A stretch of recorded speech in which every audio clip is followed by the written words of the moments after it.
Okay, YouTubers, this is my first time to try this with a GoPro camera, so hopefully I don't drive you crazy with all the shaking around. Quite a while back, I had created a tool to polish a Yeti mug. My original tool had included a couple pieces like this that would drop down into a Yeti mug, but my original version was made out of all thread. I kind of cogged it together. It had a metal piece up here. No, I take it back. It had like a phenolic piece here and a metal piece down here at the bottom, and they would rotate around the shaft. After a lot of thinking and working with a bunch of other people, I've decided to go with something that's fixed. This is welded on. This is also going to be fixed to the mug. So what I'm going to do here, I took a shaft, just a red 1/4 inch rod. I threaded it myself. And the idea on this part of it is I can put it in to where the bottom goes all the way in. As you can see, let me unscrew it a little bit more. This part stands up and it's a little loose. So once that's in, push it down in nice and tight. And I'm going to thread it with that bottom piece kind of holding itself down in there. And granted, it took many hours of taking a piece of square stock metal, cutting it down to the size of a circle so that it fits perfectly. As you can tell, the end is chamfered on it. Once I tighten this down in there, I've got a pretty nice snug fit. As you can see here, it's got a really small lip that sticks out, so that took a lot of sanding and getting things just right to have that kind of a fit.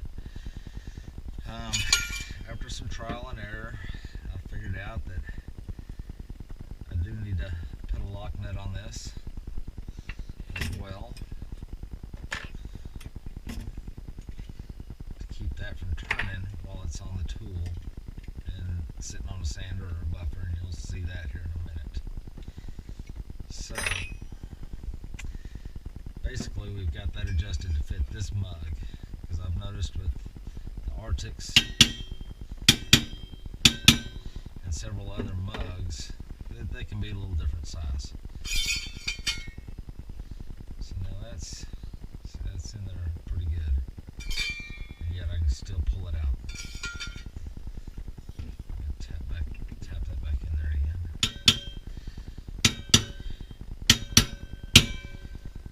Okay, so that was the first part of making this tool. The next part I had was similar to my old project, where before I had like two steel pieces like this going this way with holes in them, and my shaft would go through those holes. So since I've changed it up, I need something that'll spin. So I got these rod ends that I ordered that'll take a 1/4 inch shaft, which I'm using. I almost wish I had gone with a larger diameter shaft. There, now you can see that a little bit better. So this will slide in like so. One of the modifications I did have to make, this piece of metal that goes across here like this, I had to extend it so that it could sit against the plate on the mug. So now you can see it's making contact there on the plate. Then today, after working with it, I realized I would hold the mug here with the glove in my hand, and you'll see in a minute when I put it on the sander, as the mug rotates, every now and then it would want to fly off. So that's where I decided I needed to make this part extended so it sits against the plate. And then I put this piece together. So this one has got a notch in it, as you can see right here, and it'll slide over that shaft. And then what I did here is I took, and again I welded a nut on the end of this. basically, this is a skateboard wheel. Believe it or not, one of my buddies, it's a retired mechanical engineer, gave me this idea, and I thought, wow, that's kind of silly, a skateboard wheel. And the more I got to thinking about it, it's soft, it's a little grippy, but yet it's not going to mar up the mug. So this actually ended up being the perfect thing for this. My tool's still not perfect. I've got some things to do to refine this some more. One is you can see when it slides down. Turn it up this way. My wheel's not perfectly lined. It's down here a little bit more. I need it to sit right there. So with it sitting perfect, you guys can see that or not, my slot is a little bit too big back here. There you go. Now y'all can see that slot right there is a little too big. So I may go back, add a little weld into it, then grind it back down and kind of refine that a little bit. The next part of this is, what we're trying to do is sandwich this mug. We're trying to sandwich it between that piece there and the wheel. So what I've done,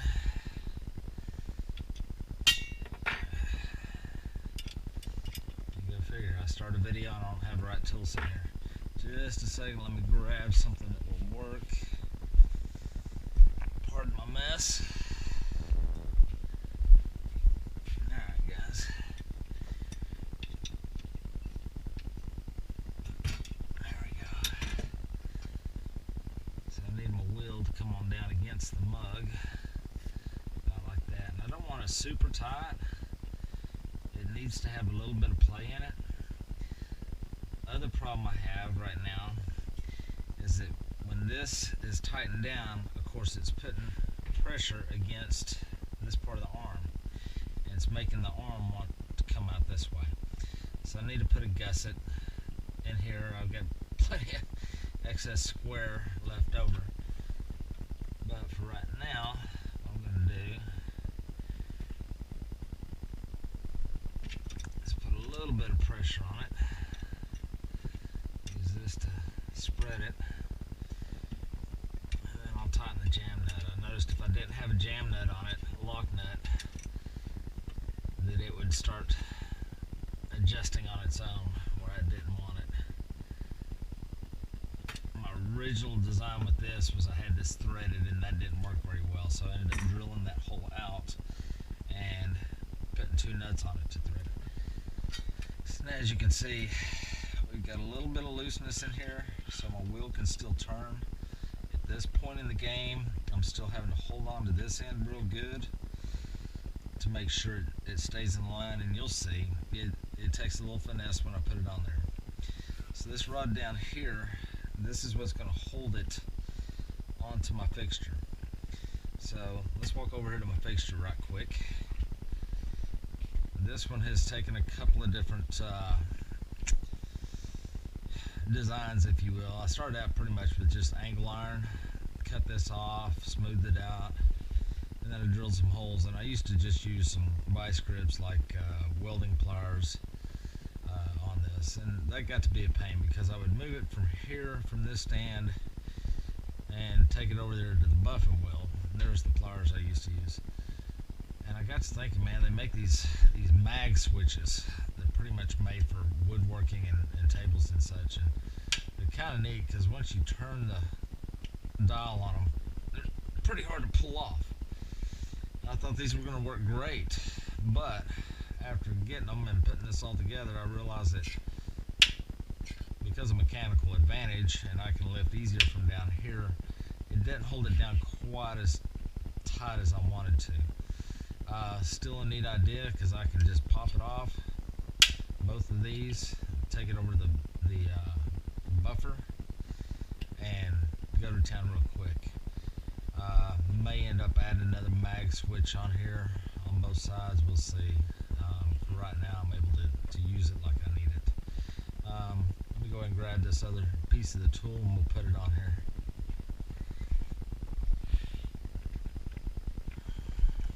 Okay, so there's the tool. This rod that I used to use before was a lot bigger rod. of limited right now because the turnbuckles that I ordered are for 1/4 inch. So I need to do one that's probably 5/8, maybe another step up bigger. But the idea here, as you can see, is the mug is resting against the belt. As I do this, my finesse is going to have to come down here and holding this kind of in the center of that mug. Hopefully everything goes successful and it doesn't come flying apart on me. But for the most part, it's doing a lot better than it was. Still going to play this safe, use some gloves. I think what helped me kind of discover this was I was sanding down and then polishing mugs, and as I would hold my hand on the inside of the mug when I was just doing this all by hand, which by the way was taking me a whole day to do, to walk through a couple of processes on the sander and then over on the buffer, I noticed when I had my hand inside and I was holding it, if I just held my fingers just right, I would feel the mug start to turn. So I would let it turn as freely as I could, but of course all that friction got pretty hot. So anyway, the other thing about it is the fixture down here allows you to rotate.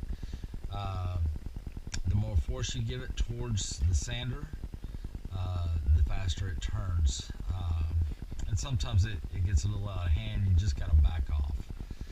So between working it here and watching what's going on down here, let's see if we can make this.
Okay, so as you can see, it gets it pretty quick, pretty fast.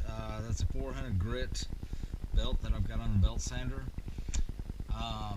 Another design improvement, aside from getting the gusset put in over here, I thought of maybe even putting some sort of bar on here, maybe something that comes over and clamps it there, just to give this support across here, because this is kind of hanging.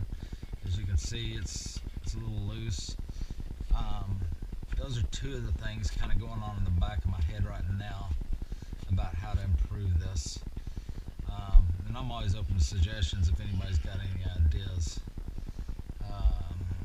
Let's see here. Neat idea. There we go. That just folds out of the way. Mug comes out. And it looks pretty good. Here's one that hasn't been touched, so I don't know how well y'all can see that in the video, but there we go.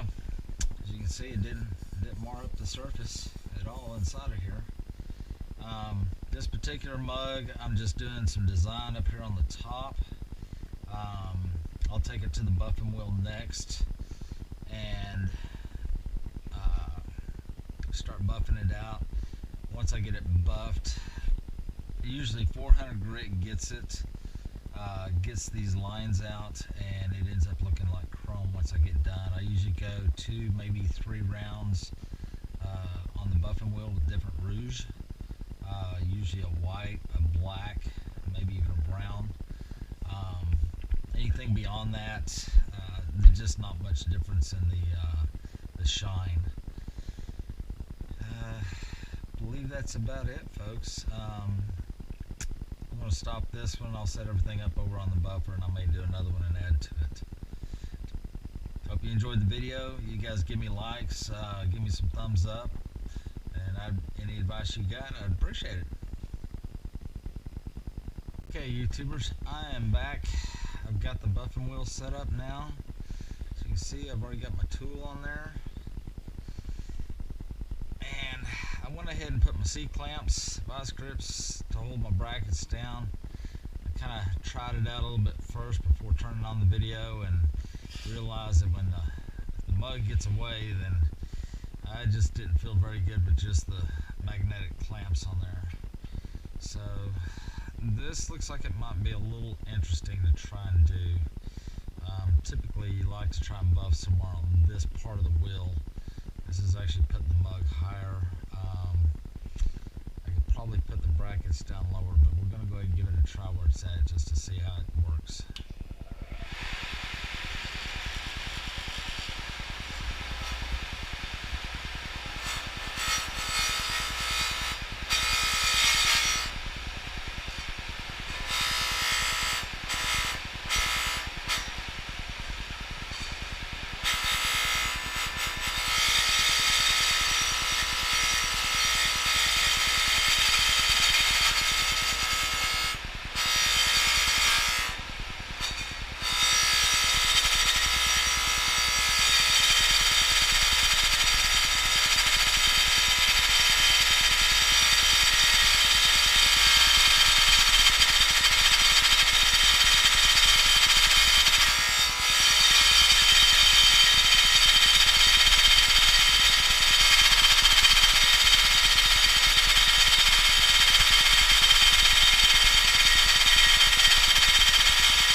Alright guys, so I think part of the problem here, you see it bouncing around, it wants to spin, then it doesn't want to spin. I'm thinking it's not adjusted very good and tight inside the mug, so let's see if we can't fix that.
Trial and error. Did notice it takes a little more force on the buffing wheel and a lot more concentration on holding this wheel straight. So that's something that needs to be improved on in the design. Ah, watch out!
Alright guys, you can see it needs a little improvement, but as far as time wise, take a little alcohol, let's clean off some of that excess buffing material on there.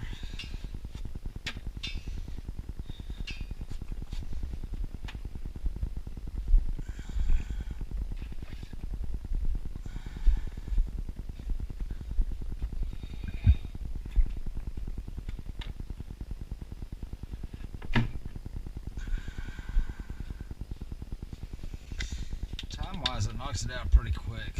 My original design actually was a lot smoother with the rings that just rotated freely on the inside.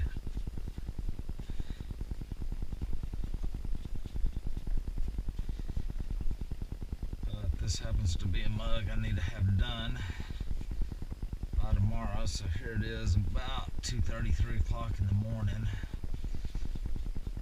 And I've been doing some improvement on that tool all day long, and I actually needed to get out here and just get it done. So there you go, folks. You can really see how much shinier that is as compared to the bottom. And I hadn't even hit it with a white. I've only done it with brown. This was one I was just practicing on today. It had powder coat on it. I was just using it on the sanding wheel just to see how smooth it would turn. But imagine if I went over that with a white rouge, it really would be shiny. Like I said, there's no need to get down any smoother than those other two. You really won't see much of a difference. But in my opinion, that one is ready to